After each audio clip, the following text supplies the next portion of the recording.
السلام علیکم ورحمۃ اللہ وبرکاتہ.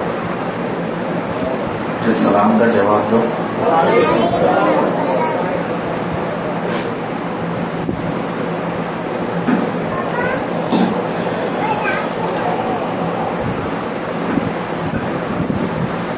ماشاء اللہ بہت مبارک مجلس ہے اور بہت ہی بہترین اور مبارک نسبت سے جمع ہونا ہوا ہے. بات کو شروع کرنے سے پہلے انشاءاللہ ایک سنت زندہ کر لی جائے. کیا سنت ہے؟ ہم کو ہمارے پیارے آقا تاجدار مدینہ محمد عربی صلی اللہ علیہ وسلم نے ہر چیز کا سلیقہ سکھایا ہے. دین سلیقے کا نام ہے. بدمزگی اور بے سلیقہ بے ڈھنگا پن دین میں نہیں ہے. دین کی ہر چیز میں ڈھنگ ہے، سلیقہ ہے، آداب ہیں. انشاءاللہ ان کی پوری رعایت کر لیں گے تو اللہ نے اگر مقدر کیا تو ہم کو اس بیٹھنے کا پورا اجر ملے گا انشاءاللہ. چنانچہ یہ جو مجلسیں ہیں ان کی بیٹھکوں کا، اس مجلس کا بھی ایک ادب ہے. وہ کیا ہے کہ بالکل قریب ہو کے بیٹھا جائے. کیا ہے ادب؟ قریب ہو کر کے بیٹھا جائے. اللہ کے نبی صلی اللہ علیہ وسلم جب کسی بات کو خطاب فرماتے تھے صحابہ ایسے مل کے بیٹھتے تھے. تاریخ میں صحابہ کی سیرتوں میں بات ملتی ہے کہ ان کے اوپر اگر چادر ڈال دی جاوے تو بیچ میں جھول نہیں آتا تھا. اتنا مل کے قریب ہو کے بیٹھتے تھے. تو انشاءاللہ ہم بھی اسی ڈھنگ سے اسی طریقے سے بیٹھیں گے تو صحابہ والی ایک سنت زندہ ہو جائے گی. آ جاؤ قریب آ جاؤ اور قریب آ جاؤ. جتنی خالی جگہ نظر آ رہی ہے اس ساری جگہ کو پر کر لو. اب باہر جو احباب بیٹھے ہوئے ہیں وہ بھی اندر آ جائیں. آ جائیں بھائی، انشاءاللہ زیادہ وقت نہیں لیا جائے گا. اور یہ نیت کرو کہ انشاءاللہ بات پوری سننا ہے. کیا کرنا ہے؟ بات پوری سننا ہے. بات پوری ختم ہونے تک کوئی بھی نہیں جائے گا. نہیں جائیں گے نا انشاءاللہ؟ بیٹھ جاؤ بیٹا، بیٹھ جاؤ. باتیں بھی نہیں کرنا. ہاں اچھے بچے باتیں نہیں کرتے. ہاں بیٹھ جاؤ بیٹا، بیٹھ جاؤ، بیٹھ جاؤ. کھڑے نہیں رہو، پیر میں درد ہوگا. بیٹھ جاؤ بیٹا. آ جاؤ بیٹے، آپ بھی قریب آ جاؤ. آ جاؤ بیٹا. ماشاءاللہ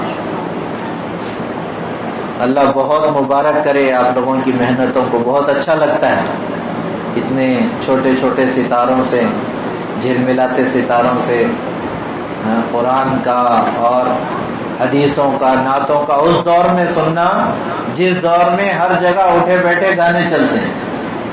وہاں ماشاءاللہ یہ بچوں کی زبانوں پہ کلام پاک ہو، کلام رسول ہو. بڑا ہی مبارک ان کا جو ہے طریقہ ہے اور ان کے پیچھے محنت کرنے والے بڑے ہی بابر کرتے ہیں. اللہ ان کی محنتوں کو قبول فرمائے.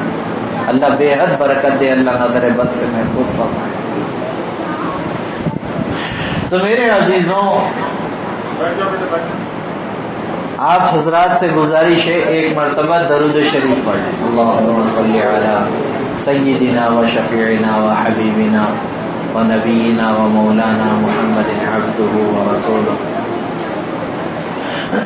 الحمد للہ نحمدہ و نستعینہ و نستغفرہ و نؤمن بہ و نتوکل علیہ ونعوذ بالله من شرور أنفسنا ومن سيئات أعمالنا من يهده الله فلا مضل له ومن يضلله فلا هادي له ونشهد أن لا إله إلا الله وحده لا شريك له ونشهد أن سيدنا وسندنا وحبيبنا وحبيب ربنا محمدا عبده ورسوله أما بعد فقد قال عز وجل في القرآن المجيد بعد أعوذ بالله من الشيطان الرجيم بسم الله الرحمن الرحيم سبحان الذي أسرى بعبده ليلا من المسجد الحرام إلى المسجد الأقصى الذي باركنا حوله لنريه من آياتنا إنه هو السميع البصير. وقال النبي صلى الله عليه وسلم مررت ليلة أسري بي رجالا تقرض شفاههم بمقاريد من النار فقلت لجبريل من هؤلاء؟ قال هؤلاء خطباء أمتك يأمرون الناس بالبر وينسون أنفسهم وهم يتلون الكتاب أفلا يعلمون أو كما قال عليه الصلاة والتسليم. محترم عزیزوں، بزرگوں اور بچوں، اللہ پاک نے ہم سب پر بے پایا احسان کیا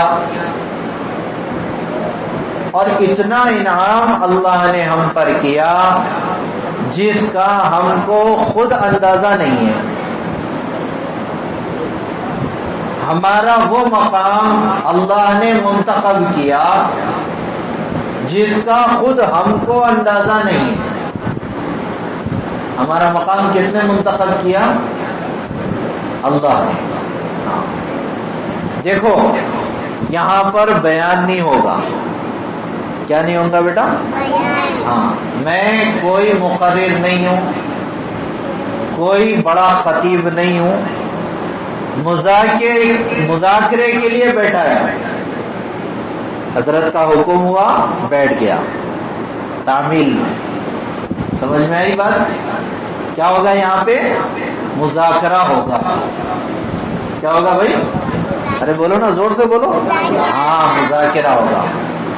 مذاکرے اور بیان میں فرق ہے. کیا ہے؟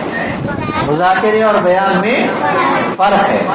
بیان میں یہ ہوتا ہے کہ بولنے والا بولتا ہے اور سننے والے صرف سنتے ہیں. صرف بولنے والا بولتا ہے اور سننے والے صرف سنتے ہیں. لیکن مذاکرے میں کیا ہوتا ہے کہ ہم بھی بولیں گے، آپ بھی بولو گے، ہم بھی بولیں گے اور آپ بھی. اس سے کیا ہوگا کہ اس سے ایک دوسرے کے ایمان کو تقویت ملے گی. تو ہم یہاں پر مذاکرہ کریں گے، بیان پر اجر نہیں ہے، مذاکروں پہ اجر ہے. سمجھ میں آ رہی بات؟ صرف بیان کر دیے تو اس سے تو کچھ نہیں ہوتا ہے اجر، لیکن مذاکرے میں زیادہ اجر ہے. اس میں دونوں کی بات چلتی ہے. آپ کے ذریعے سے مجھے ایمان کی نسبتیں ملتی ہیں، ایمان کے درجات ملتے ہیں، سمجھ میں آنے والی بات ہوتی ہے، اور میرے ذریعے سے آپ کو ملتا ہے. کیوں؟ بولنے والا بھی محتاج ہے، سننے والے بھی محتاج ہیں. ایسا تھوڑی ہے کہ میں آپ کو بول رہا ہوں تو میں دین سے جو ہے غنی ہو گیا. دین کا محتاج تو میں بھی ہوں، دین تو میری بھی ضرورت ہے. تو انشاءاللہ مذاکرہ کریں گے، ٹھیک ہے؟ بیان نہیں کریں گے. اور مذاکرے کے لیے ہوشیار رہنا پڑتا ہے. مذاکرے کے لیے ہوشیار رہنا پڑتا ہے. نیند آ رہی ہو تو بیٹھنے کا طریقہ بدل لینا. نیند بھگانے کا آسان طریقہ کیا ہے؟ کہ جس پوزیشن میں بیٹھے ہوئے ہیں اس پوزیشن کو چینج کر دیں، بدل دیں، انشاءاللہ نیند خود بخود بھاگ جائے گی۔ بہرحال جس نسبت سے شب معراج کا جو عنوان ہے اس کے عنوان سے ہم یہاں بیٹھے ہیں، اس کے مقدمے میں چند باتیں میں آپ کو بتا دوں۔ موضوع پہ تھوڑی دیر سے جائیں گے، لیکن اس کے مقدمے میں چند باتیں بتاتا ہوں، اس کو بڑی غور سے سننا ہے، اور انشاءاللہ جتنا سننا ہے ان سب پہ عمل بھی کرنا ہے۔ کریں گے انشاءاللہ؟ عمل کب ہوگا؟ جب سنیں گے تب ہوگا، سنیں ہی نہیں تو عمل کیسے ہوگا بھائی؟ سنیں گے تو عمل ہوگا۔ چنانچہ سب سے پہلی بات ہمارے ذہنوں میں، میں سے پہلے بھی بتایا تھا کہ ہم یہاں پر جو جمع ہوئے ہیں، ہماری زبانوں میں ایک بات چڑھی ہوئی ہے کہ آج جاگنے کی رات ہے کہ نہیں؟ کہ بھئی کیا ہے آج؟ کہ جاگنے کی رات۔ حالانکہ ایسی کوئی بات نہیں ہے، بات حالانکہ ایسی کوئی نہیں ہے۔ آج کی رات میں جاگنا ثابت ہی نہیں، کسی بھی صحیح حدیث سے، کیا کوئی بھی حدیث سے شب معراج میں جاگنا، جمع ہونا، تقریریں کرنا ثابت نہیں ہے۔ ہاں یہ ایک موقع ہے، ہم جمع ہو گئے، یہ الگ بات ہے اللہ کی، اللہ پاک نے ایک موقع دیا ہم کو جمع ہونے کا، ورنہ شریعت میں اس کا کوئی ثبوت نہیں ملتا۔ چنانچہ اس رات کو بابرکت سمجھنا، واقعہ معراج کا برحق ہے، دونوں میں فرق ہے، یاد رکھنا۔ معراج کا واقعہ برحق ہے، اس میں انکار کی گنجائش نہیں ہے۔ جو یہ کہتے ہیں کہ معراج کا واقعہ نہیں ہوا، بالکل غلط، وہ جھوٹے ہیں، غلط ہیں۔ معراج کا واقعہ کتاب اللہ سے ثابت ہے، اللہ کے نبی نے کہا ہے اور اللہ کا قرآن کہہ رہا ہے، تو واقعے سے انکار نہیں ہے، دن کے تعین سے انکار ہے۔ سمجھ میں آ رہی بات؟ 27ویں رجب کو معراج ہوئی تھی، کہیں بھی ثابت نہیں ہے۔ غالب گمان ہے، غالب گمان ہے، ہو بھی سکتا ہے، نہیں بھی ہو سکتا ہے۔ سمجھ میں آ رہی بات؟ چنانچہ آج کی رات کو معراج والی رات سمجھنا غلط ہے۔ سمجھ میں آ رہی نا بات؟ اس بات کو صاف کر لیں۔ چنانچہ اس کو، اچھا یہ کیوں بول رہا ہوں میں؟ ہمارے اندر میں ایک رواج ہے، ایک طریقہ بن گیا کہ آج ہم عبادت کر رہے ہیں، اور اگر خدا نہ خواستہ کوئی عبادت نہیں کر رہا، ہم اس کو حقیر سمجھتے ہیں۔ ہم اس کو کیا کہتے ہیں؟ حقیر سمجھتے ہیں کہ دیکھو آج کی رات میں بھی مسجد نہیں ہے۔ بھائی آج کی رات کی کوئی خصوصیت ہی نہیں ہے، خصوصیت ثابت ہی نہیں ہے، یہ تو اللہ نے آپ کو جمع کر لیا، ہم اور آپ بیٹھ کے کچھ بات کر لیں اس نسبت سے، اللہ قبول کر لے تو ظاہر نصیب۔ لیکن اس کا باقاعدہ جمع ہونے کو ضروری سمجھنا اور جو جمع نہ ہو اس کو غلط سمجھنا، یہ بہت خراب بات ہے، بہت خراب بات ہے۔ ایک تو ویسے ہی ایمان والے کے لیے حقارت دل میں پیدا کرنا بہت گندی بات ہے، کسی کو چھوٹا سمجھنا کہ وہ عبادت نہیں کر رہا ہم کر رہے ہیں، یہ تو پھر کبریائی والی بات ہو گئی، بڑاپن والی بات ہو گئی۔ اور اللہ کیا کہتے ہیں؟ الکبریاء ردائی، بڑاپن، تکبر یہ میری چادر ہے۔ کس کی؟ اللہ کی۔ یہ یہی ثابت کرنا چاہ رہے ہیں نا، دوسروں کو غلط بن کے دیکھو انہوں جاگ رہے، ہم عبادت کر رہے ہیں لہذا ہم ان سے اچھے، یہ تکبر والا جملہ ہے۔ کائے کا جملہ ہے یہ؟ تکبر، بڑاپن والا جملہ، جس کو اپنی حیدرآباد کی زبان میں کیا بولتے ہیں؟ میں پناہ بولتے، نہیں بولتے ہم کیا بولتے ہیں؟ میں پناہ۔ ہاں تو یہ میں پنے والی بات ہے۔ ہاں میں کا گھر خالی ہوتا ہے ہمیشہ، کیا ہوتا ہے جی؟ میں کا گھر کیا ہوتا ہے؟ ہمیشہ خالی ہوتا ہے۔ ہاں چنانچہ میں بولنا یہ اللہ کے لیے، اللہ کی شان کے قابل ہے، صرف اللہ کی شان کے۔ تکبر کس کی چادر ہے؟ اللہ کہتے ہیں الکبریاء ردائی، کہ بڑائی، تکبر، میں پن یہ میری چادر ہے۔ من نازعنی فی، اگر کوئی اس چادر کو مجھ سے چھیننے کی کوشش کرے گا، یعنی کوئی اور بھی بڑا پن کرے گا، تکبر کرے گا، اپنے کو بڑا سمجھنے لگے گا، اللہ کہہ رہے میں اس کو پھاڑ ڈالوں گا۔ کیا کروں گا؟ میں اس کو پھاڑ ڈالوں گا. جس کو اللہ پھاڑ دے وہ اس کا کیا وجود باقی رہ سکتا ہے بتاؤ. چنانچہ سب سے پہلا تصور ہمارے ذہنوں سے نکال دینا کہ آج کوئی جاگنے کی رات نہیں ہے. ٹھیک ہے. ہاں ایک اچھی چیز ہے, ایک اچھا عنوان ہے, اللہ کبھی اس موقع سے جمع کر دیتے ہیں, اللہ کا کرم ہے. سمجھ میں آئی بات؟ چنانچہ پہلے ہی اس بات کو ذہن سے نکال لو.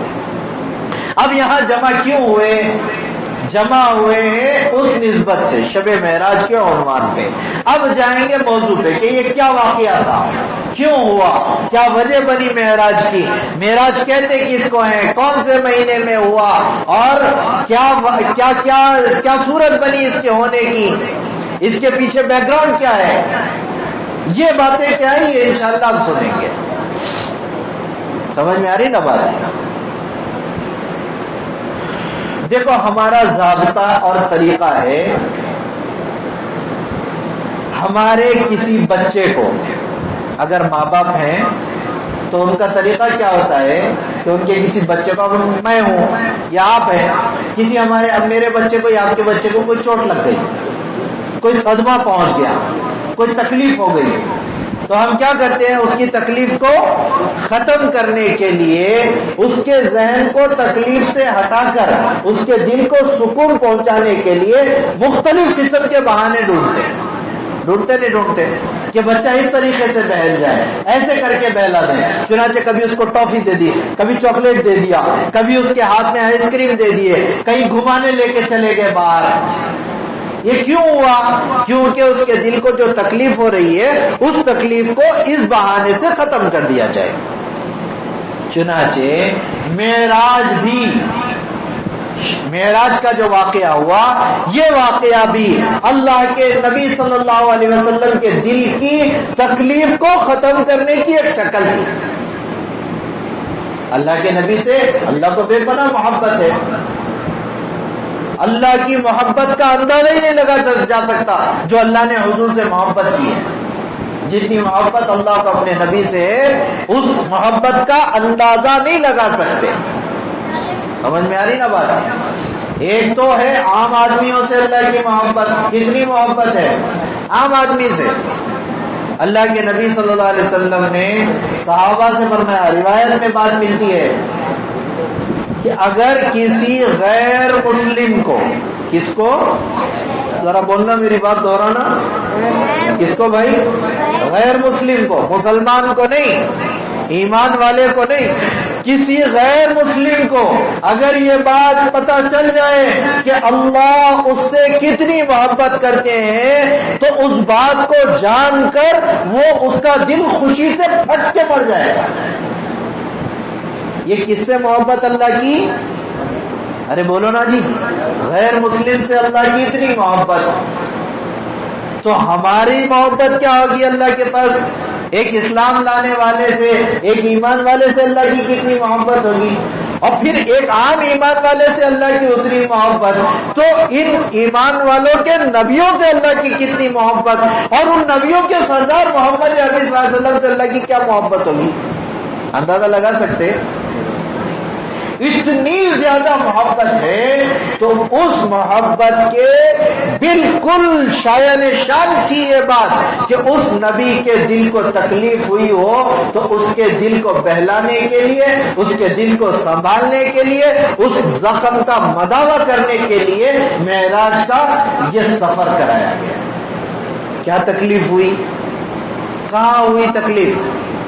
ہم نے بارہا سنا ہے طائف کا جو واقعہ تھا, کیا نئی تکلیفیں دی گئی طائف میں, کتنا نہیں ستایا گیا. طائف کیوں گئے تھے؟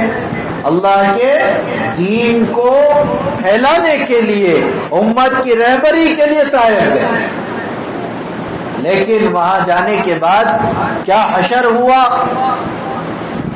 زبان مبارک جو کبھی شکایت نہیں کرتی, کوئی شکوہ زبان پہ نہیں لاتی, اس مبارک زبان کے کلمات تھے کہ اوذیت فی اللہ ما لم یؤذ احد, مجھے اللہ کی محنت کرنے کے لیے، اللہ کے دین کو بلند کرنے کی جو محنت میں نے کی ہے اس میں مجھے اتنا ستایا گیا، آج تک روئے زمین پہ کسی کو اتنی نہیں تکلیف دی گئی۔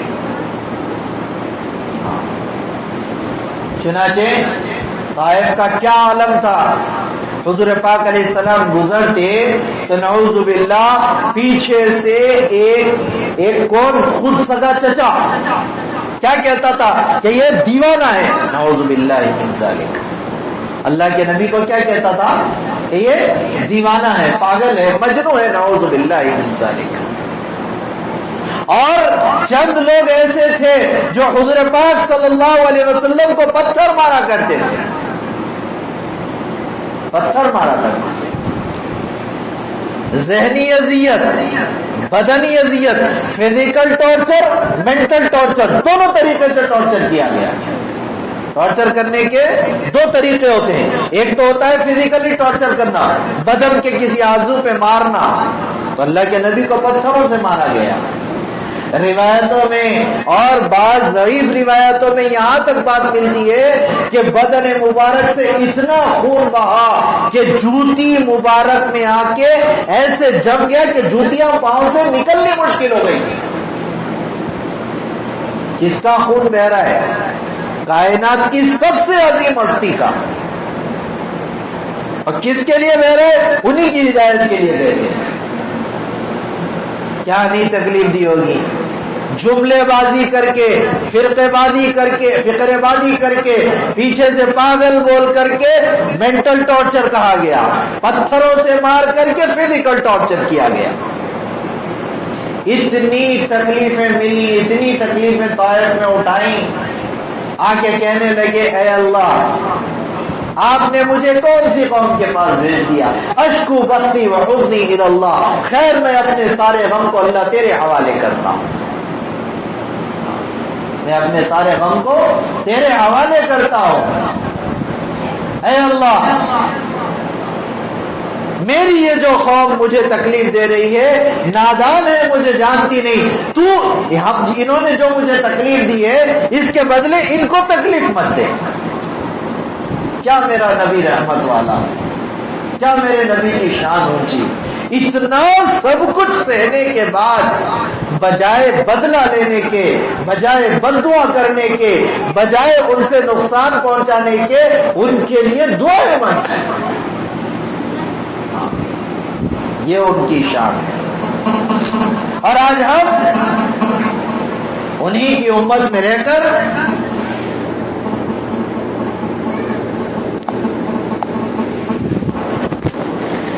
ہم ان کے طریقے سے ہٹ گئے، ذرا کسی سے تکلیف پہنچ گئی خاندان میں تو بدلے میں ان کو تکلیف پہنچانے کی کوئی صورت نہیں بچاتے، ہے نہیں، جتنی تکلیف ہو سکے اس کو پہنچانے کی پوری کوشش۔ ہاں ہوتا نہیں ہوتا، معمولی بات پہ بدلا، معمولی بات پہ خاندان کے خاندان کر جاتے ہیں، لیکن وہ ہمارا نبی دشمنوں کے مار کھا کے دعائیں دے رہے ہیں۔ ہم اپنوں کے زخم تھوڑے برداشت نہیں کر پاتے، ہم تو اس نبی کی امت میں سے۔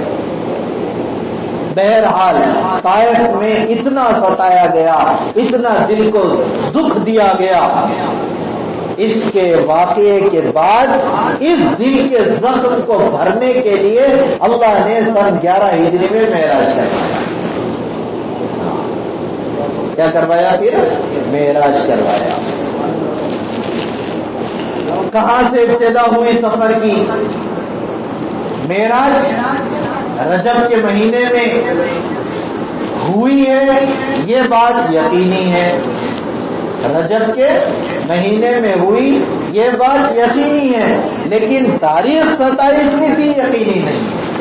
سمجھ میں آ رہی نا بات؟ ہاں، چنانچہ رجب کا جو مہینہ ہے بڑا بابرکت مہینہ ہے، بڑا بابرکت، یہ رمضان کا مقدمہ ہے۔ کیا ہے رمضان کا مقدمہ؟ مقدمہ کس کو کہتے ہیں؟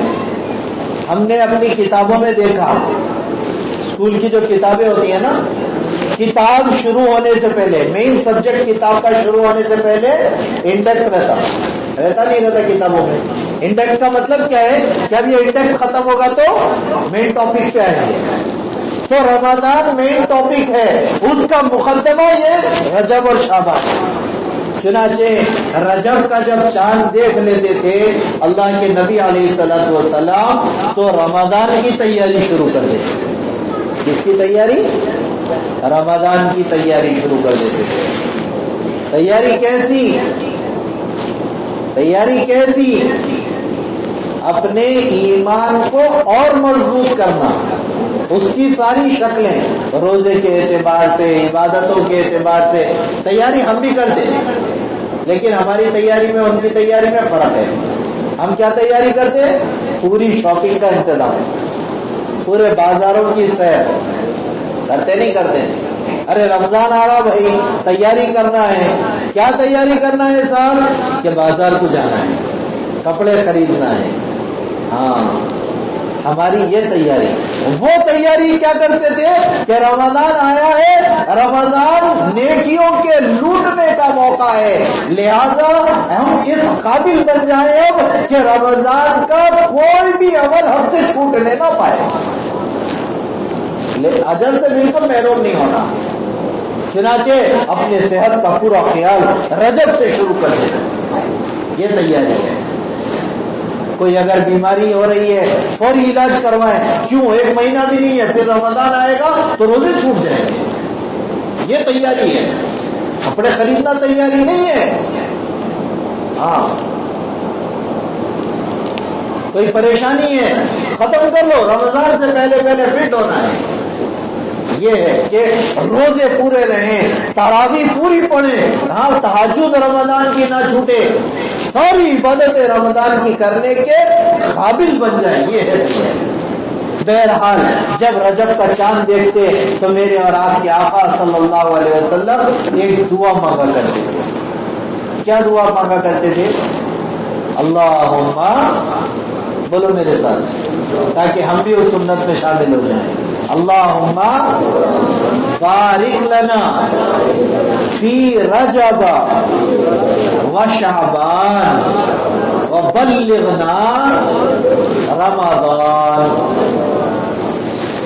اے اللہ، اس کا ترجمہ کیا ہے کہ اے اللہ رجب کے مہینے میں اور شعبان کے مہینے میں ہمارے لیے خوب برکت عطا فرمائیے اور ہم کو رمضان تک پہنچائیے. ہم کو رمضان تک پہنچائیے. گویا کہ یہ 2 مہینے میں تیاری کر کے فٹ ہو جائے. کس کے لیے؟ رمضان کے لیے. چنانچہ میرے اور آپ کے آقا محمد عربی صلی اللہ علیہ وسلم کا یہ طریقہ تھا. رمضان کی تیاری شروع کر دیتے تھے رجب کا چاند دیکھ کے. ہاں پھر رجب کے اس مہینے میں بہرحال مجھے بتانا یہ ہے کہ رجب میں پھر یہ جو طائف کا واقعہ ہوا، اس طائف کے واقعے سے دل کی تکلیف کو کم کرنے کے لیے، ہلکا کرنے کے لیے، اس کے بوجھ کو ہلکا کرنے کے لیے معراج کا سفر کروایا گیا. اب معراج کا واقعہ کیا تھا، کیسے ہوا، یہ سنیں. آپ صلی اللہ علیہ وسلم ام ہانی کے گھر آرام فرما رہے تھے. کیا کر رہے تھے؟ ام ہانی کے گھر پہ آرام فرما رہے تھے. فرشتے آئے اللہ کی طرف سے، آ کر کے آپ صلی اللہ علیہ وسلم کو نیند سے بیدار کیا. نیند سے بیدار کیا، جگایا. جگانے کے بعد مکے سے آپ کو مسجد اقصی لایا گیا، بیت المقدس. کہاں لایا گیا؟ کہاں ہے بیت المقدس؟ فلسطین. وہی ہے نا بھائی؟ ہاں. کہاں سے لا رہے؟ مکے سے. بیت المقدس لایا گیا. کب ہو رہا یہ؟ رات کے وقت میں، نیند سے جگا کر لایا گیا. کیا بات ہے بھائی؟ کہاں سے جگا کے لائے؟ نیند سے. اس کا مطلب اللہ کے نبی جاگ رہے تھے کہ سو رہے تھے؟ ارے بولو نا. سو رہے تھے. سوتے میں سے جگایا گیا. یہیں سے ثابت ہے کہ اس رات میں جاگنا نہیں ہے، سونا ہے. سوتے میں سے اٹھایا گیا نا، ورنہ اگر جاگنا رہتا تو جاگتے میں سے لے جاتے، ہے نہیں. بہرحال مجھے اشارہ دینا تھا صرف. نیند میں سے جگایا اللہ کے نبی کو, لے کے گئے بیت المقدس. لے جانے کے بعد قلب اطہر جو صلی اللہ علیہ وسلم کا دل مبارک تھا اس کو باہر نکالا گیا. قلب اطہر کو باہر نکالا جبرائیل علیہ السلام نے. زمزم سے اس کو صاف کیا, دھویا, صاف نہیں کیا. اس کو کیا کیا؟ اللہ کے نبی کے دل کو کیا صاف کریں گے؟ گویا میں تو کہتا ہوں کہ زمزم کو شرف حاصل ہوا حضور کے دل کے جو ہے قرب ہونے کا. یہ تو زمزم کو شرف ملا, اللہ کے نبی کا قلب. بہرحال جو بھی طریقہ تھا اس سے قلب اطہر کو دھویا گیا. پھر وہاں سے عرش سے ایک پیالہ لایا گیا تھا جس میں نور بھرا ہوا تھا. کیا تھا؟ نور بھرا ہوا تھا. اس پیالے میں قلب اطہر کو ڈبویا گیا. اس نور کی تجلیات کو برداشت کرنے کے قابل دل کو بنایا گیا, جو تجلیات اب آگے سفر میں پیش آنے والی ہیں. اب تک انسانی لباس میں تھے اللہ کے نبی, اب آپ صلی اللہ علیہ وسلم کو فرشتوں کا لباس پہنایا گیا. کیوں؟ لے جانا ہے وہاں پر جہاں فرشتے جاتے ہیں, اور بلکہ فرشتوں سے آگے بھی جانا ہے. لہذا اب اس کو اس قابل بنایا گیا, اس دل کو اس قابل بنا دیا گیا. پھر قلب اطہر کو سینے مبارک میں رکھ دیا گیا اور سینہ مبارک جوڑ دیا گیا. 2 مرتبہ آپ صلی اللہ علیہ وسلم کے قلب اطہر کو باہر نکالا گیا تھا. ایک مرتبہ جب آپ صلی اللہ علیہ وسلم 4 سال کے تھے. کتنے؟ 4 سال کے, اور اپنے رضائی بھائیوں کے ساتھ کھیل رہے تھے. دائی حلیمہ کے پاس تھے, اپنے رضائی بھائی بہنوں کے ساتھ کھیل رہے تھے. جب اسلام آئے بچپنے ہی میں جب اسلام آ کر کے کیا کیا, حضور صلی اللہ علیہ وسلم کا قلب اطہر نکالا, اس کو دھویا, واپس رکھا. ساتھ والے بھائی بہن کیا کریں, جا کے ہم کو دائی حلیمہ سے کہنے لگے کہ اما جان یہ کیا ماجرا ہے, کوئی آدمی ہے وہ اللہ کے نبی کا قتل کر رہا ہے. کیا کر رہے ہیں؟ سینہ چاک کر کے دل نکال رہے ہیں. وہ تو ظاہر کو دیکھ رہے ہیں, ان کو کیا معلوم اس کے پیچھے اللہ کا کیا نظام تھا. وہ تو بچے تھے نا, وہ چھوٹے تھے. تو 4 سال کی عمر میں پہلی مرتبہ قلب اطہر کو نکال کر کے دھویا گیا, اور پھر اس وقت میں سن 11 ہجری میں پھر سینے مبارک سے قلب اطہر کو نکال کر کے دھویا گیا. 2 مرتبہ سینے سے دل نکالا گیا اللہ کے نبی کا. پھر اس کے بعد مسجد اقصی میں پورے نبی آدم علیہ السلام سے لے کے حضرت عیسیٰ علیہ السلام تک, صلی اللہ علیہ وسلم سے پہلے عیسیٰ علیہ السلام تھے, تو ان سارے انبیاء کم و بیش, جن کی گنتی کم و بیش کچھ کم کچھ زیادہ 1.25 لاکھ انبیاء, کچھ زیادہ ہو سکتے ہیں کچھ کم ہو سکتے ہیں, ایگزیکٹ تعداد تو نہیں ہے. 1.25 لاکھ سے کم و بیش انبیاء وہاں جمع تھے. سارے نبیوں کی آپ سے امامت کروائی گئی. کیا کروائی گئی؟ امامت. گویا امت کو دکھایا گیا کہ یہ صرف امت کے نبی نہیں ہے بلکہ نبیوں کے بھی امام, نبیوں کے بھی نبی. یہ بڑی اونچی شان میرے نبی کی. پھر آپ صلی اللہ علیہ وسلم کو عرش کی جو سیر کرانی تھی آسمانوں کی, اس کے لیے جو سواری لائی گئی, اس سواری کا نام براق. کیا تھا؟ براق. براق بجلی کی طرح. براق برق سے, برق کہتے ہیں بجلی کو, جیسے بجلی چمکنے کے اندر میں سیکنڈوں میں چمک کے چلے جاتی ہے, ایسے ہی بالکل براق کا بھی عالم یہ تھا کہ 1 سیکنڈ میں وہ کئی ساری دور کا سفر طے کر لیتا تھا. اس کی نظر جہاں تک پہنچتی وہاں اس کا قدم پڑتا تھا. اتنی تیز رفتار سواری. براق کے ذریعے سے آپ صلی اللہ علیہ وسلم کو لے جایا گیا. اور لے جانے والے کون تھے؟ فرشتے؟ نہ, لے جانے والے فرشتے نہیں تھے. کون تھے؟ اللہ قرآن میں کہتا ہے سبحان الذی اسری بعبدہ, پاک ہے وہ ذات جو لے گئی اپنے بندے کو. یعنی لے جانے والا خود ذات پاک, ذات باری اللہ رب العزت. کون لے کے جا رہا ہے؟ خود اللہ لے جا رہا ہے. قرآن کہتا ہے, میں نہیں کہتا, خود اللہ لے کے جا رہے ہیں. سبحان الذی اسری بعبدہ, پاک ہے وہ ذات. کس چیز سے پاک ہے؟ دنیا کے سارے اسباب سے پاک ہے. دنیا میں آگے جانے کے لیے سبب کی ضرورت پڑتی ہے، اللہ بے سبب لے جا کے دکھا رہا ہے. سمجھ میں آ رہی نا بات؟ لے جا رہا ہے. تمہارے مادی اسباب سے اللہ پاک ہے، اللہ دکھا رہے ہیں.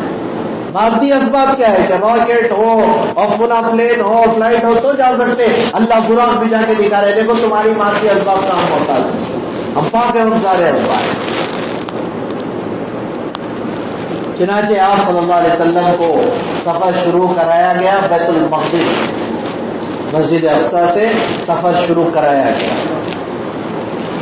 آسمانوں کی سیر ہوئی، سارے آسمانوں پہ انبیاء موجود تھے. 7 آسمان، 7 آسمانوں پہ مختلف انبیاء. کسی پہ حضرت ابراہیم علیہ السلام، کسی پہ حضرت آدم علیہ السلام، کسی پہ حضرت نوح علیہ السلام، حضرت یوسف علیہ السلام، حضرت یونس علیہ السلام، حضرت موسیٰ علیہ السلام. یہ سارے انبیاء مختلف آسمانوں پہ موجود تھے. ہر ایک سے ملاقاتیں ہوئی اور جنت کی بھی مناظر کا سیر کرایا گیا، جہنم کے مناظر کی بھی سیر کرائی گئی. جنت کے مناظر کی بھی سیر کرائی گئی، جہنم کے بھی مناظر کی سیر کرائی گئی. مختلف قسم کے عذاب دکھائے گئے. کیسے کیسے عذاب؟ اللہ ہم سب کے عبادت فرماوے. ان کو بیان کرنا ہمارے لیے بڑی مشکل بات ہے، بیان کرنا. تو ہم پہ جب وہ گزرے گا تو کیا عالم ہوگا. اللہ ہماری حفاظت فرمائے. کیسا عذاب ہو رہا تھا معلوم؟ اللہ کے نبی صلی اللہ علیہ وسلم نے فرمایا کہ میں نے چند لوگوں کو دیکھا. کس کو؟ چند لوگوں کو دیکھا جن کے پیٹ اتنے بڑے ہیں جیسے ہمارے رہنے کا کمرہ ہوتا ہے. کتنا؟ ہمارے رہنے کا کمرہ ہوتا ہے، اتنا بڑا ان کا پیٹ ہے. اور اس پیٹ میں سانپ اور بچھو بھرے ہوئے ہیں، زہریلے قسم کے سانپ اور بچھو طرح طرح سے اس کو اذیت دے. کہاں پر بھائی؟ پیٹ کے اندر. کیا نہیں تکلیف ہو رہی ہوگی. معمولی کیچوے ہمارے بچوں کے پیٹ میں ہو جاتے ہیں نا، کبھی کیچوے آ جاتے ہیں تو کتنا تو ہوتا بچہ تکلیف سے. کیچوا تو نقصان پہنچاتا بھی نہیں، مسئلہ تو مر جاتا ہے. معمولی کیچوا پیٹ میں اذیت تکلیف دیتا ہے تو وہ کیا منظر ہوگا جس پیٹ کے اندر سانپ اور بچھو ہوں گے، اور پھر اللہ کے سانپ اور بچھو. اللہ ہماری حفاظت کرتا ہے. چنانچہ آپ صلی اللہ علیہ وسلم نے فرمایا فقلت لجبریل من هؤلاء، میں نے جبریل سے پوچھا کہ جبریل یہ کون لوگ ہیں، کہ کیا ماجرا ہے، اتنا خطرناک عذاب ان کو دیا جا رہا ہے، یہ کون ہے آخر، کیا وجہ سے ان کو یہ عذاب ہو رہا ہے. تو اللہ کے نبی صلی اللہ علیہ وسلم نے فرمایا، مجھے جبریل نے جواب دیا کہ اللہ کے نبی یہ آپ کی امت کے وہ لوگ ہیں جو سود کھاتے ہیں. کیا کہتے ہیں؟ سود، مٹی کا کاروبار کرتے ہیں، انٹرسٹ کا. آج ہمارے پاس رواج بنا ہوا ہے نا جی، قرضہ انٹرسٹ پہ لیتے ہیں اور دیتے ہیں. اتنی خطرناک چیز ہے میرے عزیزوں، اتنی سخت وعید. آج تو عام ہو گیا سود، وداؤٹ انٹرسٹ کے لون ہی نہیں ملتا اور ہم بڑے آرام سے لے لیتے. سود کا 1 پیسہ لینا اور دینا، کیا کہا؟ سود کا، انٹرسٹ کا 1 پیسہ لینا اور دینا، اور اس کے لکھنے کی کارروائی کرنا، اور اس کے لکھنے کے لیے قلم لا کے دینا، اس کے پیپر لا کے دینا. یہ سارے لوگ عذاب میں شریک ہیں. ان کو کیا کس قسم کا گناہ ہوگا معلوم؟ کتنے پیسے جی؟ 1 پیسہ. سود کا 1 پیسہ کھانے والے کو کیا گناہ ہوگا کہ اپنی سگی ماں سے، اون مدر، اپنی سگی ماں سے 36 مرتبہ زنا کرنے کا گناہ. اپنی ماں سے کوئی زنا کر سکتا؟ تصور میں نہیں لا سکتا، لیکن 36 مرتبہ زنا کرنے پہ جو گناہ ملتا ہے وہ سود کا 1 پیسہ لینے یا دینے دونوں پہ. آج مسلمان کتنی آسانی سے سود لے رہا اور دے رہا. اللہ ہماری اس لعنت سے حفاظت فرمائے۔ بڑی عام وبا ہے میرے عزیزوں، اللہ کے لیے اس لعنت کو چھوڑ دیں، اللہ کے رزق پہ راضی رہ لو، حلال پہ راضی رہ لو، اللہ تمہارے حرام سے بچانے پہ وہ جنت پہ راضی ہو جائے گا۔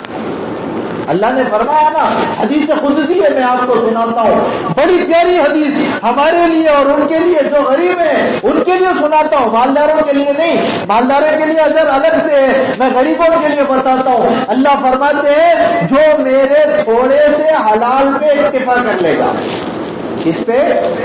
تھوڑے سے حلال پہ اکتفا کر لے گا، دنیا میں تھوڑے سے مال پہ اکتفا کر لے گا، حلال مال پہ، اللہ کہے کل قیامت میں اس کے تھوڑے اعمال پہ راضی ہو جاتا۔ ہم کیا کرتے ہیں؟ بہت کی چکر میں یہ گناہ میں پڑا، بیٹی کی شادی ہے سود پہ پیسہ، گھر میں فنکشن ہے سود پہ پیسہ۔ اللہ معاف فرمائے، مر رہے تو خبر کھولنے کے لیے اگر کسی کو قبرستان میں خبر کہتے ہیں اس میں ہی پیسے سود پہ لے، کیا لعنت ہے میرے عزیز، اتنا بڑا وبال، اتنے بڑے گناہ۔ اور پھر آگے چند لوگوں کے دیکھا جن کی شرمگاہوں میں مختلف قسم کے عذاب۔ اللہ کے نبی نے پوچھا یہ کون ہے؟ فرمایا یہ آپ کی امت کے زنا کرنے والے لوگ ہیں۔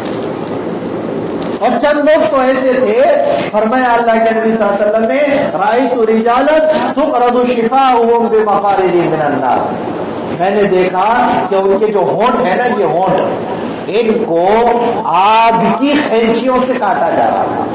کس سے؟ ارے بولو نا جی، آگ کی خینچی سے۔ دنیا میں معمولی خینچی سے اتنی بھی خراش آ جائے کیا حشر ہوتا؟ تڑپ جاتا بندہ، تھوڑی سی بھی خراش ہے تو وہاں پہ آگ کی خینچی سے ہونٹ قطرے جا رہے ہوں گے تو کیا نہیں اذیت ہوگی۔ فقلت لجبریل، اللہ کے نبی نے فرمایا میں نے جبرائیل سے پوچھا من ہؤلاء، جبرائیل یہ کون لوگ ہیں جن کو اتنا دردناک عذاب ہو رہا ہے؟ تو جبرائیل السلام فرمایا ہؤلاء خطباء امتی، یہ آپ کی امت کے لچھے دار مقرر ہیں۔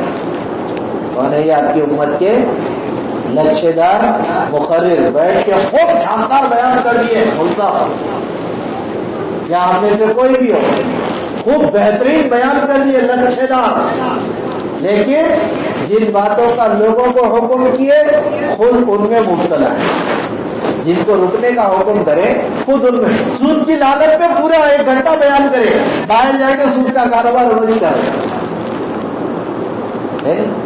جھوٹ نکو بولے بیان میں بیٹھ کے، باہر نکل کے انہیں جھوٹ بول رہے۔ زنا نہیں کرنا 1 گھنٹہ بولے، باہر جا کے زناکاری میں مبتلا ہے۔ غیبت نہیں کرنا 1 گھنٹہ بیان کرے، باہر گئے پھر غیبتوں میں مبتلا ہو گئے۔ ان کے لیے کیا درجہ، کیا وعید، کس درجے کی وعید؟ فرمایا کہ ان کے آگ، ان کے ہونٹ آگ کی خینچیوں سے قطر دیے جائیں گے۔ اللہ ہم سب کی حفاظت کرے۔ آپ سمجھتے ہوں کہ یہاں بیٹھ کے بیان کرنا آسان ہے، میرے عزیز اس کے پیچھے اتنی بڑی حیثیت ہے۔ اللہ مجھے بھی عمل کی توفیق دے دے، اللہ ساری امت کو عمل کی توفیق۔ پھر اس کے بعد سفر ہوا، آگے بڑھتے رہے، سدرۃ المنتہا پہ لایا گیا۔ کہاں پر؟ سدرۃ المنتہا۔ سدرۃ المنتہا کس کو کہتے ہیں؟ سدرا کہتے ہیں بیری کے درخت کو۔ کس کو؟ بیر کا جھاڑ ہوگا نا، اس کو کیا کہتے ہیں؟ سدرا۔ تو سدرا بیری کا ایک درخت ہے۔ بیری کے درخت کا نام کیوں دیا گیا؟ بیری کے درخت کے جو پتے ہوتے ہیں نا، ایسے چند پتے وہاں پر، ایسے پتوں کی شکل میں کچھ نور کے پتے ہیں۔ کہاں پر؟ جو کعبۃ اللہ ہے نا، اس کے بالکل سیدھ میں اوپر، کعبۃ اللہ کے بالکل اسٹریٹ اوپر، وہاں بھی ایک طواف کا ایک حصہ ہے جہاں فرشتے طواف کرتے ہیں کعبۃ اللہ کا، اس کے قریب میں سدرۃ المنتہا۔ وہاں کیا ہوتا ہے؟ آپ صلی اللہ علیہ وسلم نے فرمایا میں نے وہاں دیکھا کہ کچھ چیزیں اوپر کو آ رہی ہیں اور کچھ چیزیں نیچے کو جا رہی ہیں۔ کچھ چیزیں اوپر کو آ رہی ہیں اور کچھ چیزیں نیچے کو آ رہی ہیں. آپ حضرت نے جبرائیل السلام سے پوچھا جبرائیل کیا ماجرا ہے, یہ کیا چیزیں ہیں جو اوپر آ رہی ہیں اور نیچے جانے والی یہ کیا چیزیں ہیں؟ آپ صلی اللہ علیہ وسلم سے کہا گیا کہ محمد صلی اللہ علیہ وسلم یہ جو آپ کو اوپر چڑھتی ہوئی چیزیں نظر آ رہی ہیں یہ آپ کی امت کے اعمال ہیں. کیا ہے؟ آپ کی امت کے اعمال ہیں, کرتوت ہیں جو ہم کر رہے ہیں آج. یہ فرشتے لے کے جا رہے ہیں وہاں پر اور ایک طرف سے نیچے کچھ چیزیں جا رہی ہیں اور جو چیزیں نیچے اترتی ہوئی نظر آ رہی ہیں اے محمد صلی اللہ علیہ وسلم یہ آپ کی امت کے جو اعمال اوپر آئے تھے نا اس کے بدلے میں اللہ کے نتیجے ہیں جو زمین پہ اتر ہیں. چنانچہ آج جو حالات نظر آ رہے ہیں دنیا کے یہ کیا ہے؟ یہ ہمارے ہاتھوں کے کرتوت ہیں کہ ان کی حکومت آئی تو ایسا ہوا, وہ ان کی وجہ سے ایسا ہوا. کسی کی وجہ سے کچھ نہیں ہوا, کسی کی وجہ سے کسی کے اندر مجال ہی نہیں ہے کچھ کرنے کی.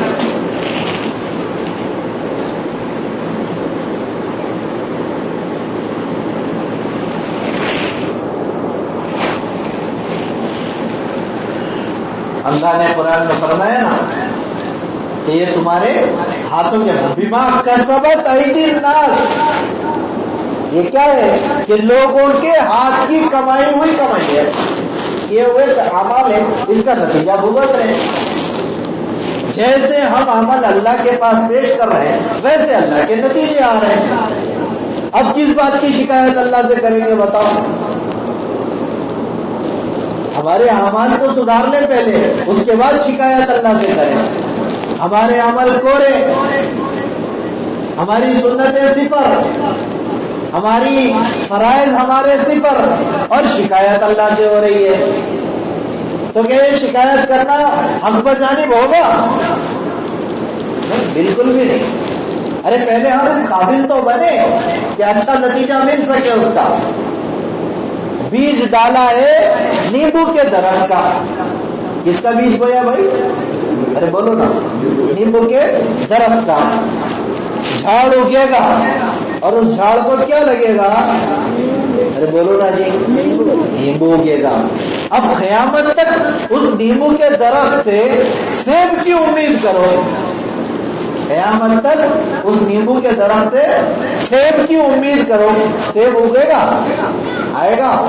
یعنی بھائی تم نے بیج ہی نیمبو کا بویا ہے تو نیمبو ہی کاٹو گے, سیب کہاں سے کاٹ سکو گے؟ سیب کاٹنا ہے تو سیب کا بیج بویا.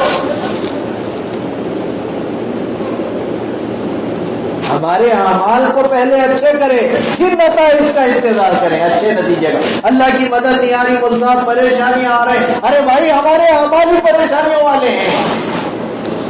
اچھائی میں بھی اللہ کو بھول گئے, ہاں حالات آئے تو بھول گئے اور مال آیا تو بھول گئے. اللہ کو غریب بھی بھلا دیا اور مالدار بھی بھلا دیا. بہت کم ہو رہا ہے آج کل. پہلے ایسا ہوتا تھا کہ حال آتے تو اللہ پہ نظر جاتی تھی, آج تو حالات پر بھی اللہ پہ نظر نہیں. پریشانیاں آ رہے ہیں, پریشانیاں آ رہے ہیں, پریشانی. ارے بھائی پریشانی آ رہی کیوں؟ بسا اوقات پریشانی دے کر کے اللہ آپ کو اپنی طرف متوجہ کرنا چاہتا ہے. اس کی بہت اچھی مثال, میں اکثر مثال لے کے سمجھاتا ہوں, بہت اچھی مثال سمجھو اس کو. ایک آدمی جو نیچے روڈ پہ کھڑا ہوا ہے, کہاں کھڑا ہوا ہے؟ نیچے روڈ پہ کھڑا ہوا ہے. اب میں ہوں اوپر 5ویں فلور پہ, 6ٹھے فلور پہ. مجھے اس نیچے والے کو متوجہ کرنا ہے, اس تک میری آواز پہنچے گی نہیں, اس تک میری آواز پہنچے گی نہیں. میں نے اس کو ایک کنکر مارا. کیا کیا؟ کنکر مارا. کوئی ضرور پلٹے گا, کنکر ہے کہاں سے آیا, کہ پھر اپنے کام میں مشغول. اب کیا کرتا ہے, جو کنکر پھینکے تھے اس سے تھوڑا بڑے سائز کا کنکر, سمجھ میں آ رہی بات ہے. اب وہ پڑھ کے کون ہے بھائی, پہلے خالی دیکھ کے خاموش ہو گیا تھا, دوبارے میں کیا ہوا, زبان سے آواز نکلی, ارے کون ہے بھائی, کون مارے, پھر انجان. اب تیسری مرتبہ پھینکنے والا یار توجہ نہیں دے رہا, بڑا بڑا پھینک کے مارا. کیا کرتا, تھوڑا بڑا پھینک کے مارا. اب پڑھتے کہاں سے پڑا, بچوں اوپر دیکھتا. پڑھا نہیں. اب متوجہ کرنا تھا اس کو کس کو؟ اوپر والے کی طرف. بالکل کبھی حال دیکھ کے اللہ ایسے ہی چاہتا ہے ہم سے. حال آ رہے ہیں تو یہ اللہ اپنی طرف متوجہ کرنے کے لیے لا رہے ہیں حال. سمجھ میں آ رہی نا بات؟ یہ اس وجہ سے نہیں کہ تم کو مارنا چاہ رہے ہیں, تم کو پریشان کرنا چاہ رہے ہیں, تم کو اپنی طرف متوجہ کرنا چاہ رہے ہیں. اللہ حال دے کے توجہ اپنی طرف دلانا چاہتے کہ بندے تیری نسبت میرے سے ہے, میں نے تجھے اپنی عبادت کے لیے بھیجا ہے, تو جا کر کن چیزوں میں لگ گیا ہے. ہاں میرے پیاروں, حال آ رہے ہیں تو حالات اپنے ہاتھوں کی کمائی پہ آ رہے ہیں. یہ وہاں دکھایا گیا سدرۃ المنتہا کے پاس. بہرحال اب سدرۃ المنتہا کے بعد کا جو سفر تھا, جبرائیل علیہ السلام اب تک ساتھ تھے, دونوں ساتھ ساتھ چل رہے تھے, مکالمہ ہو رہا تھا دونوں کا. اب جب آگے بڑھنے لگے, جبرائیل علیہ السلام نے فرمایا کہ اے محمد صلی اللہ علیہ وسلم, اب یہ ہماری اور آپ کی آخری ملاقات کا ہے, ہماری اور آپ کی آخری ملاقات کا. اب اس کے آگے میں آپ کے ساتھ نہیں چل سکتا, نہ میرے اندر ہمت ہے, نہ میرے اندر آگے بڑھنے کی اب ہمت ہے. میں ایک قدم بلکہ ایک اینٹ بھی آگے بڑھوں گا, میرے بدن کے پر جل کے خاک ہو جائیں گے, میرے اندر ہمت نہیں آ جائے. چنانچہ اس کے پار کیا تھا کہ وہ اللہ کا عرش تھا. کیا تھا؟ اللہ کا عرش. اب وہ کیا ہستی ہوگی جس کو اللہ اپنے عرش پہ بلا رہے ہیں, اور کس شان سے بلا رہے ہیں. کوہ طور پہ جاتے تھے کون؟ حضرت موسیٰ علیہ السلام. کوہ طور پہ چڑھتے تھے تو اللہ کا فرمان ہوتا تھا کہ طور پہ کیوں جاتے تھے؟ اللہ سے کلام کرنے کے لیے. موسیٰ جو کلیم اللہ تھے, اللہ سے ان کا مکالمہ ہوتا تھا, بات کرتے تھے. تو کوہ طور پہ جاتے وقت میں اللہ حضرت موسیٰ علیہ السلام کا حکم دیتے تھے کہ اپنی جوتیاں اتار کے اوپر چلو. کہاں؟ دنیا کے پہاڑ پہ. وہ پہاڑ کو کہتے ہیں, ایک پہاڑی کا کونا تھا, تو وہ کوہ طور پہ بھی موسیٰ علیہ السلام کو بلانا ہے, جوتیاں اتار کے چڑھنے کا حکم دیتے تھے. عرش پہ اللہ کا حبیب جا رہے, اللہ کے نبی جوتی اتارنے گئے, اللہ نے فرمایا حبیب جوتیوں سمیت عرش پہ آنا ہے, جوتیوں سمیت عرش پہ آنا ہے. چنانچہ اللہ نے اپنے عرش کے سارے پردے کھولے, اپنا آپ ظاہر کیا اللہ کے نبی کے سامنے. موسیٰ علیہ السلام بہت ضد کرے اللہ سے. انبیاء اللہ سے ضد کرتے تھے, ان کی ضد تھوڑی زیادہ تھی. حضرت موسیٰ علیہ السلام ہوتی نا, کوئی بیٹا لاڈلا ہوتا ہے تو اس لاڈلے کی ضد باپ سے زیادہ ہوتی ہے نہیں؟ بالکل حضرت موسیٰ علیہ السلام سارے نبیوں میں, سارے نبی تو تھے ہی لاڈلے, حضرت موسیٰ علیہ السلام کا لاڑ اور زیادہ تھا, تو اللہ سے اور ضد کرتے تھے. لاڑ کی ضد, دنیا والوں کی ضد نہیں, لاڑ والی ضد. لاڈلے نبی تھے, چاہتے تھے, تو بہت ضد کی کہ اللہ مجھے آپ کا دیدار کروائیے. تو اللہ نے کیا کیا کہ میں اپنا دیدار تو بات کی چیز ہے, اپنے عرش کی ایک تجلی دکھاؤں گا. عرش کے 100 حصے کر دو, ان 100 میں سے 99 حصے ہٹا کر جو ایک حصہ رہے گا اس کا ایک کونا میں تمہیں بتاؤں گا. اس پہ کوہ طور پہ اللہ نے دکھایا تو کیا ہوا, سارا کوہ طور جل گیا, موسیٰ علیہ السلام بے ہوش ہو گئے, تجلی کو برداشت نہیں کر سکے. لیکن وہ کیا حبیب ہوگا جس کو اللہ عرش پہ بلا کے سارے انوار کے پردے کھول رہا ہے اور خود اپنی ذات کا براہ راست دیدار کر رہا ہے. رأیت ربی عز وجل, اللہ کے نبی صلی اللہ علیہ وسلم فرما رہے ہیں میں نے اپنے رب کو اپنی ان موجودہ آنکھوں سے دیکھا ہے. کیا مقام ہوگا حبیب کا.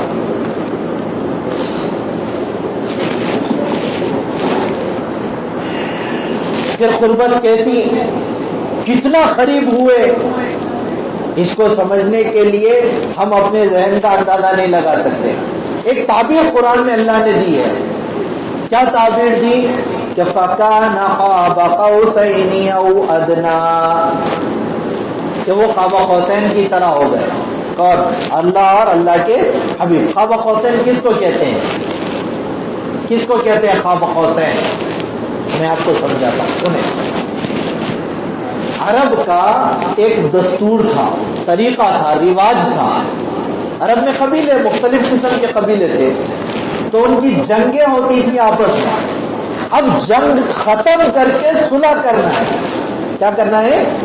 جنگ کو ختم کر کے صلح کرنا ہے. تو صلح کرنے کا ایک طریقہ ہوتا تھا ان کا، کہ وہ نشانی تھی صلح کی، جب ہمارے درمیان کبھی جنگ نہیں ہوگی.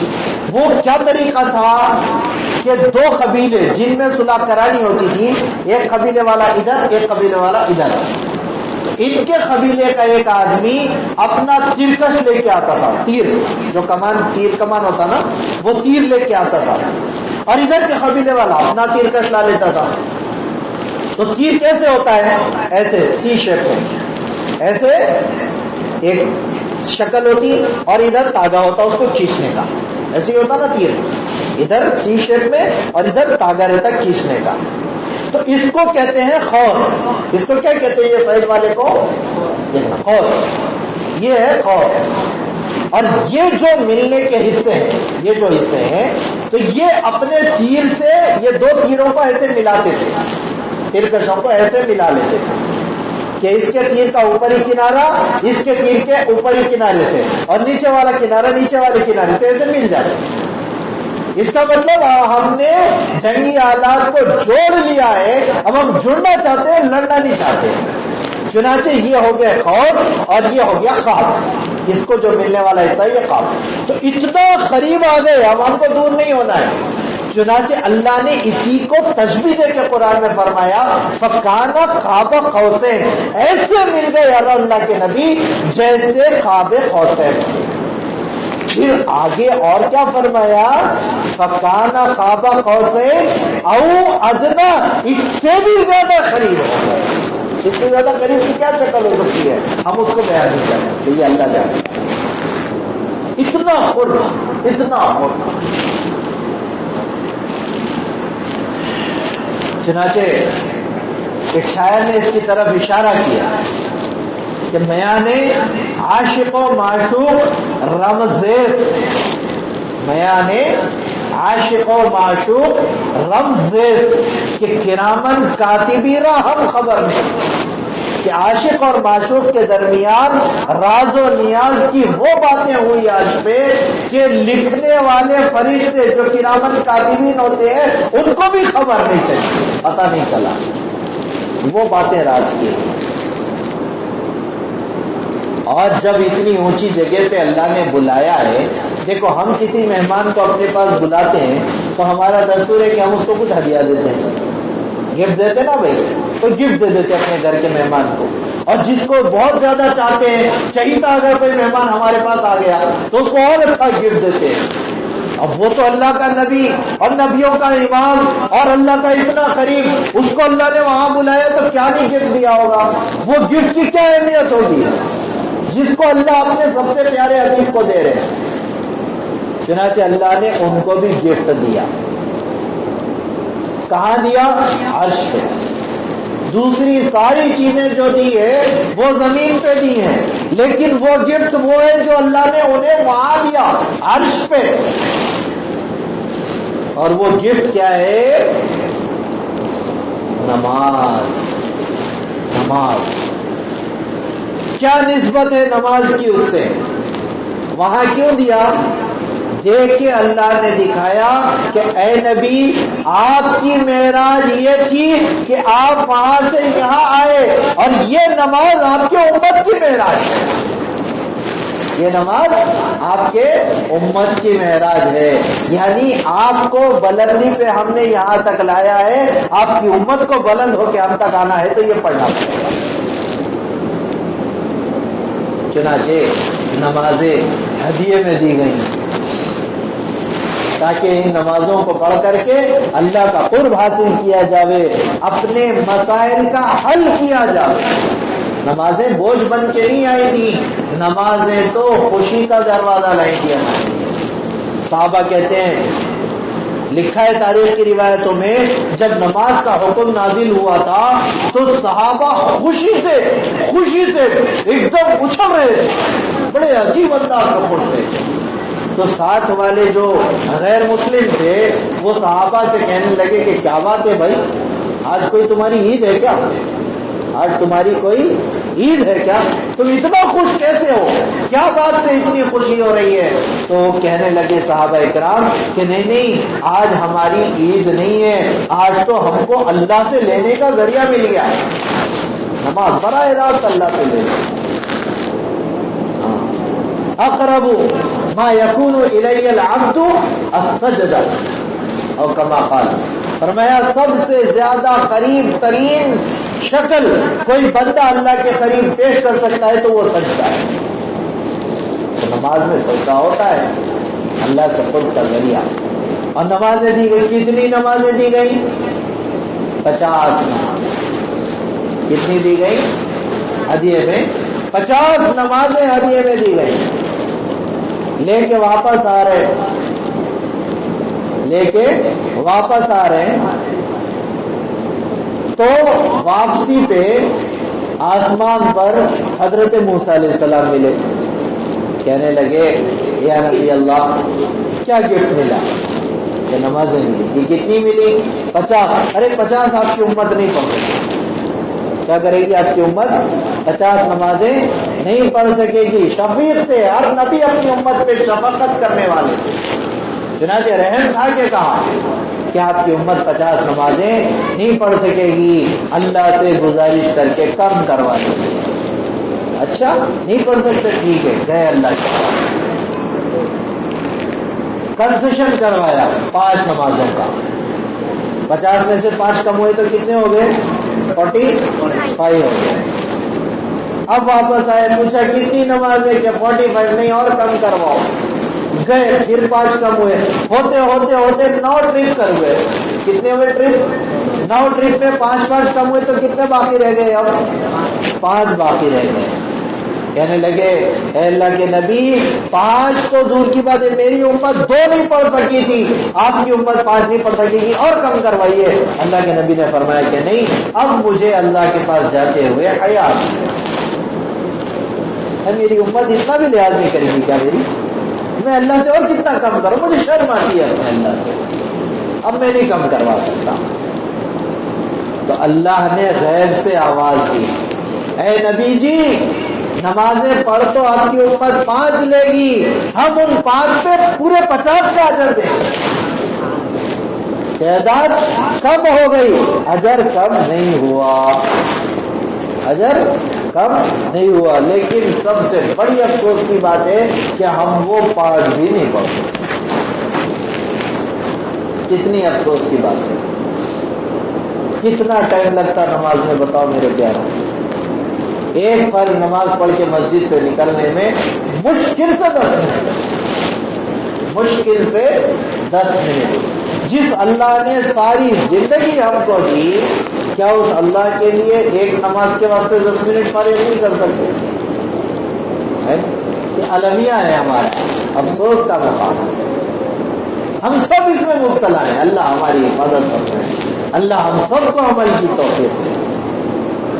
ایک نماز پڑھیں گے تو 10 کا اجر. قرآن کہتا ہے من جاء بالحسنۃ فلہ 10 امثالها، ایک نیکی لاؤ گے 10 کا اجر ہم دیں گے. چنانچہ یہ معراج کا سفر تھا، اور کتنی دیر میں ہوا؟ اتنا بڑا سفر. مکے سے اٹھنا، بیت المقدس جانا، نماز پڑھنا وہاں پر، سارے انبیاء کو امامت کرنا سارے انبیاء کی، پھر بیت المقدس سے عرش پہ جانا، 7 آسمانوں کی سیر. کتنا ٹائم. آج تو پھر بھی ہمارے پاس ذریعے ہیں. فلائٹ سے یہاں سے سعودی گئے تو 4 گھنٹے تو کم سے کم ہونا، کم سے کم ہے نہیں. اس دور میں کیا ذرائع تھے؟ اس دور میں کیا ذریعے تھے؟ اتنا سارا حادثہ، اتنا سارا واقعہ جو ہوا کتنی دیر میں ہوا؟ ہم اندازہ بھی نہیں لگا سکتے. اللہ کے نبی صلی اللہ علیہ وسلم کا یہ جو معراج کا واقعہ ہے، صحابہ کہتے ہیں کہ بستر مبارک کی گرمی باقی تھی جا کے آنے لگی. سمجھ میں آ رہا؟ ہم لیٹے ہوئے ہیں، ہمارے لیٹنے سے ہماری جگہ کیا ہو جاتی ہے؟ گرم ہو جاتی ہے. اٹھ کے جا کے آنے میں وہ گرمی ختم ہو جاتی نا ہماری، لیکن اللہ کے نبی کے بستر کی وہ گرمی بھی باقی تھی. اتنا کم وقت اللہ نے ٹائم روک دیا. اللہ تو ہر چیز پہ قادر ہے، اللہ ہر چیز پہ قادر ہے. ٹائم کو روک دیا اللہ نے اپنی قدرت سے. اب جب یہ واقعہ ہوا دوسرے دن اللہ کے نبی صلی اللہ علیہ وسلم نے یہ واقعہ سنایا گزشتہ شب کا، معراج کا، تو منافقین کو تو موقع مل گیا بات کو اچھالنے کا. کوئی یقین کرنے والی بات ہے کہ وہ تو سوچ بھی نہیں سکتے کہ یہاں سے بیت المقدس رات جائے، پوری رات میں جا کے نہیں آ سکتے، جا نہیں سکتے، آنا تو دور کی بات ہے. اور پھر ان کو بول رہے کہ آج کا سفر کر لے کے آ گیا.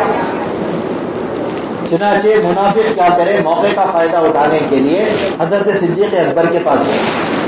دیکھو کیسا مقام تھا حضرت صدیق اکبر کا. جا کے ان سے پوچھنے لگے حضرت ابوبکر رضی اللہ تعالیٰ عنہ سے کہ ابو بکر تم اس شخص کے بارے میں کیا کہتے ہو جو یہ کہتا ہے کہ مجھے رات کے اتنے سے وقفے میں ایک رات کے اندر میں اتنا سارا سفر کر کے آ گیا، کیا یہ ممکن ہے؟ یہ سوال کیا. تو ابوبکر صدیق رضی اللہ تعالیٰ عنہ کیا جواب دیے؟ ممکن نہیں ہے. نہیں بولے پہلے، ہمارا آپ رہتے تو پہلے بول دیتے ایسا کیسا ہوتا نہیں.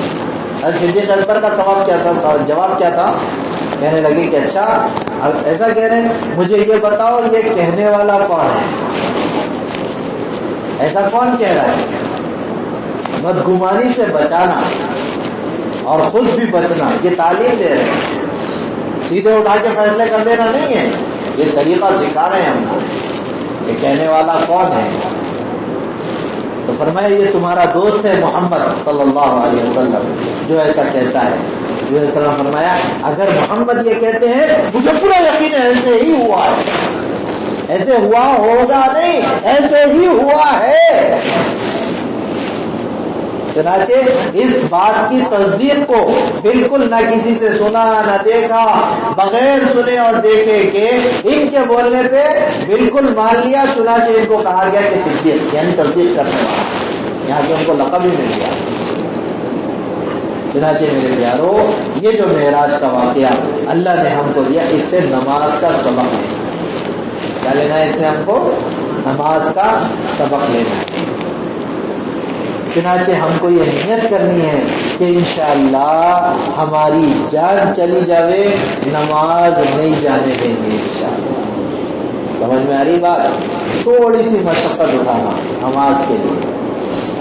سردیوں کا موسم ہے تو اور گرمیوں کا موسم ہے تو تھوڑی سی مشقت. آپ اس مشقت پہ آپ نماز پڑھ لو، پھر دیکھو اللہ آپ کے کیسے مسائل کا حل کرے. الصلاۃ معراج المؤمن، اللہ کے نبی نے فرمایا نماز تو مومن کی معراج ہے. جیسے معراج میں اللہ کے نبی اللہ کے قریب ہوئے تھے، ایسے بندہ نماز کے ذریعے سے اللہ کے قریب ہوگا. قرۃ عینی فی الصلاۃ، اللہ کے نبی نے فرمایا میرے آنکھوں کی ٹھنڈک نماز ہے. ہم کو موقع ہے ہمارے نبی کی آنکھوں کو ٹھنڈک پہنچانے کا، ہے کہ نہیں؟ اللہ کے نبی نے ہمارے آنکھوں کی ٹھنڈک کے لیے کیا کیا نہیں کیا میرے پیاروں. ان کے احسانوں کا بدلہ چکا سکتے ہو؟ چکا سکتے کیا؟ ارے ساری کائنات کے لوگ اپنے بدن کی چمڑی نکال کر جوتی بنا دے، آپ صلی اللہ علیہ وسلم کے قدم مبارک میں پہنا دو تو آپ صلی اللہ علیہ وسلم کے ایک احسان کا بدلہ نہیں چکا سکتے. اب ہمارے پاس ایک موقع ہے حضور کی آنکھوں کو ٹھنڈک پہنچانے کا نماز کے ذریعے سے. کیا ہم وہ موقع بھی گنوا دیں حضور کی آنکھوں کی ٹھنڈک نہ پہنچائے؟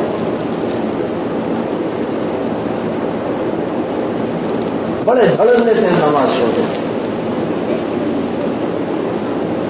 اللہ کے نبی نے فرمایا کہ ایمان اور کفر دونوں کے درمیان فیصلہ کرنے والی چیز نماز ہے. کتنی بڑی بات ہے. ایمان اور کفر کے درمیان فیصلہ کرنے والی چیز نماز ہے. نماز چھوڑنے سے آپ ایمان سے نکل جاتا. آج ہم کتنی آسانی سے نمازیں چھوڑ دیں. قضا کرنا تو بات کی چیز ہے, نماز ہی چھوڑ دیتے ہیں اور اس کے گناہ کا احساس بھی نہیں ہوتا. چلو نماز چھوٹ گئی بھائی, انسان ہے, گناہ ہو گیا ہوگا, لیکن اس کے چھوٹنے کا افسوس بھی نہیں ہوتا. یہ سب سے بڑی مصیبت ہے. کم سے کم بندے کو افسوس تو اول تو چھوٹنا نہیں چاہیے, چھوٹ گئی تو ادا کر لینا چاہیے. ہمارے پاس وہ افسوس بھی نہیں ہے.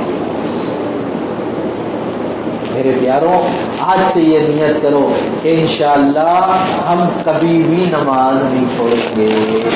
کریں گے نیت انشاءاللہ, کم سے کم آخری درجے میں فرض تو ہرگز نہیں چھوڑیں گے. ٹھیک ہے, چلو کوشش کریں گے سنتیں پڑھنے کی, نوافل پڑھنے کی, نہیں تو کچھ نہیں تو نہیں, فرض تو پڑھنا ہی ہے. مسجد آئے, امام کے ساتھ تکبیر میں شامل ہو, سلام پھیر کے چلے جائیں. اتنا ابھی آخری درجے میں کام ہونا تو اس سے زیادہ چاہیے, لیکن اتنا تو کر لیں کم سے کم. کریں گے بھائی انشاءاللہ. اپنے گھر جانے کے بعد یہ باتیں اپنی خواتین کو بھی سمجھائیں. ہاں, کیوں ہمارے اندر میں جو باتیں دین کی ہیں وہ باتیں عورت کے اندر میں جائیں گی تو عورت کے ذریعے سے نسلوں میں دین آئے گا, نسلوں میں دین آئے گا. ورنہ کیا ہوگا کہ ہم خود سن لیں گے عورتوں کے پاس دین نہیں جائے گا تو یہ عورتیں ہم کو جہنم میں لے جانے کا ذریعہ بنیں گی. ہاں, اللہ سے کہیں گی کہ اللہ یہ خود مسجد جاتا تھا, میرا باپ تھا, بھائی تھا, بیٹا تھا, شوہر تھا, خود دین پہ عمل کرتا تھا, ہم کو نہیں بولتا تھا اللہ میاں آج جنت میں کیسا جا رہا, ہم کیسے جنت میں جا رہا, ہم کو تو پہنچایا ہی نہیں بات. لہٰذا یا تو آپ اس کو ہمارے ساتھ جہنم میں ڈال دو یا اس کے ساتھ ہم کو جنت میں ڈال دو. چنانچہ میرے پیاروں, ان باتوں کو اپنی خواتین تک بھی پہنچانا اور ہم خود بھی اس پہ عمل کرنے کی کوشش کریں گے انشاءاللہ. اللہ ہم کو, آپ کو, ساری امت کو کہنے سننے سے زیادہ عمل کی توفیق عطا فرماوے. سبحان ربک رب العزت عما یصفون, الحمد للہ رب العالمین, والصلاة والسلام على أشرف الأنبياء والمرسلين. اللهم وفق لنا بما تحب ربنا وترضى عدد ما تحب ربنا وترضى. اللهم انصرنا ولا تنصر علينا, واهدنا واهد بنا واهد الناس جميعا. اللهم اهد أحيانا واشف مرضانا واغفر موتانا. اللهم اهد أحيانا واشف مرضانا واغفر موتانا. اللهم حبب إلينا الإيمان وزينه في قلوبنا وكره إلينا الكفر والفسوق والعصيان. اللهم حبب إلينا الإيمان وحبب إلينا الإيمان وزينه في قلوبنا وكره إلينا الكفر والفسوق والعصيان. اللهم وفق لنا بما تحب ربنا وترضى عدد ما تحب ربنا وترضى. اے اللہ ہم سب کے گناہوں کو معاف فرما دیجئے. اے اللہ ہم سب کے خطاؤں کو درگزر فرما دیجئے. اے اللہ ہمارے سیئات کو حسنات سے مبدل فرما دیجئے. اے اللہ ہم سب کو نیک اور اے اللہ ایک بنائیے. اے اللہ ہر فتنے سے ہماری حفاظت فرمائیے, ہر شر سے ہماری حفاظت فرمائیے, زمینی بلاؤں سے, آسمانی بلاؤں سے, اے اللہ ہر قسم کی آفت سے, بلا سے, مصیبت سے ہم سب کی حفاظت فرمائیے.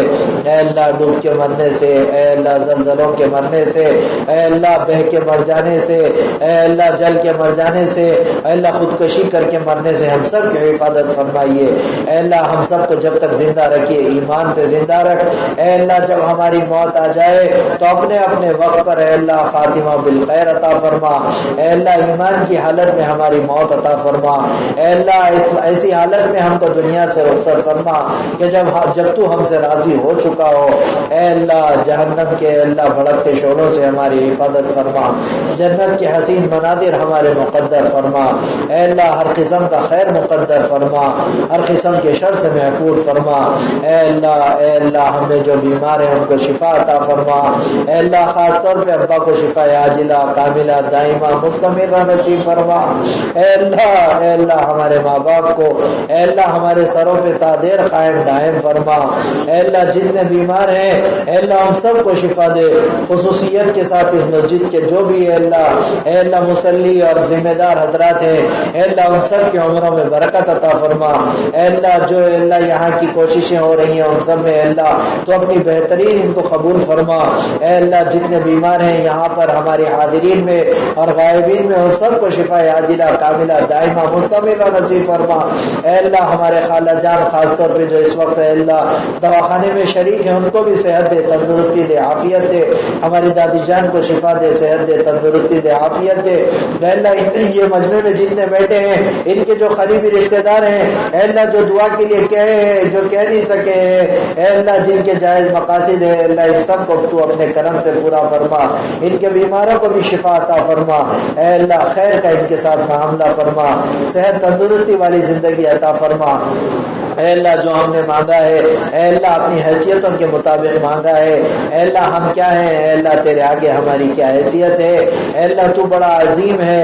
اے اللہ تو اپنی شان شان ہمیں نصیب فرما، ہمیں عطا فرما، ہماری خالی جھولیوں کو بھر دے، اے اللہ ہماری دعاؤں کو رد ہونے سے بچا لے، اے اللہ ہم کو نمازوں کا پابند بنا، نمازوں کا پابند بنا، نمازوں کا پابند بنا، نفاق سے ہماری حفاظت فرما، اے اللہ نفاق سے ہماری حفاظت فرما، دو منہ کے رہنے سے ہماری حفاظت فرما، اے اللہ سود کی لعنت سے ہماری حفاظت فرما، اے اللہ سارے معاشرے کی حفاظت فرما، معاشرے میں پھیلی ہوئی ہر برائی سے ہم سب کی حفاظت فرما، معاشرے میں بہترین معاشرہ عطا فرما، صحابہ والا معاشرہ عطا فرما، صحابہ والے جوان ہمارے بنا دے، صحابہ والے اے اللہ صحابہ والا صفت والی صفتیں ہمارے اندر زندہ فرما، اے اللہ جو مانگا ہے اپنے کرم سے اپنے کرم سے عطا فرمائیے، جو مانگنے سے رہ گیا ہے اپنے کرم سے عطا فرما دیجئے، بفضل سبحان ربک رب العزت عما یصفون وسلام علی المرسلین والحمد للہ رب العالمین۔